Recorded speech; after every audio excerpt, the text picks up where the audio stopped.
Hello friend, PS ব্লগে সবাইকে welcome. আশা করি তোমরা সবাই ভালো আছো, আমিও ভালোই আছি। আজকে একটা নতুন ভিডিও নিয়ে চলে আসলাম। দেখো, এখন আমি মশলা করছি কাবলি ছোলা। আমরা তো এটাকে কাবলি ছোলাই বলি, আর তোমরা কে কী বলো কমেন্ট করে বলবে।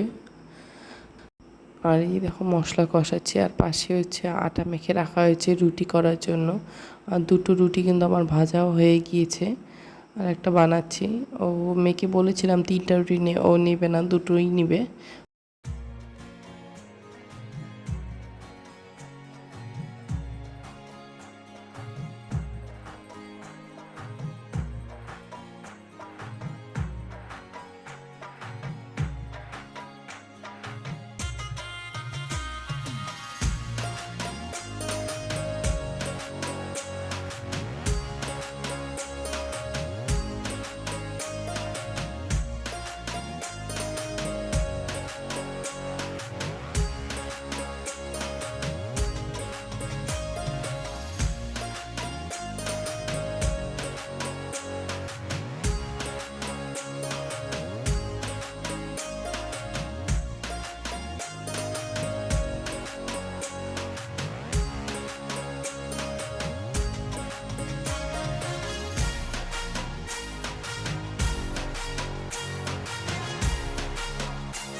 আমরা কিন্তু রুটি ধুয়েই খাই, কেউ আবার এটা নিয়ে হাসাহাসি করো না, রুটি আবার ধুয়ে শুকোতে দেওয়া।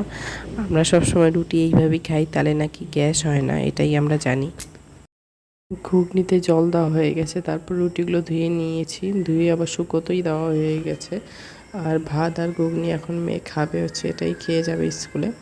আর এই দেখো ঘুগনিতে জলটা থকবক করছে, এটাও শেষের দিকে রান্না করা। আর এই ঘুগনিটা খেতে কিন্তু খুবই টেস্ট লাগে, এই বড় বড় কাবলি ছোলাটা আমার তো খুবই ভালো লাগে। আর পাশে এই যে আটার তলাটা পুরোটাই রাখা হয়েছে, এখন করা হবে না, মেয়েকে আগে পাঠিয়ে দিব তারপরেই করব। এই যে ঘুগনিটাও আর হয়ে গেল, শেষের দিকে শুকনো শুকনো করেই করা হয়েছে, নাহলে ব্যাগের মধ্যে পড়ে যাবে রসগুলো।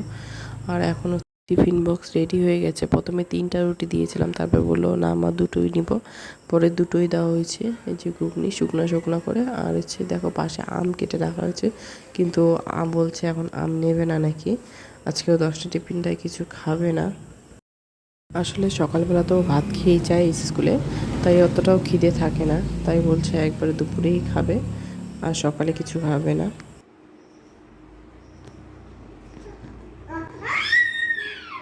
এই দেখো দুই ভাই বোনের দুষ্টমি, মেয়ে যখন রেডি হয় তখন আর ওকে বাড়িতে থাকতেই দেয় না, শুধু বলে স্কুলে যাও স্কুলে যাও।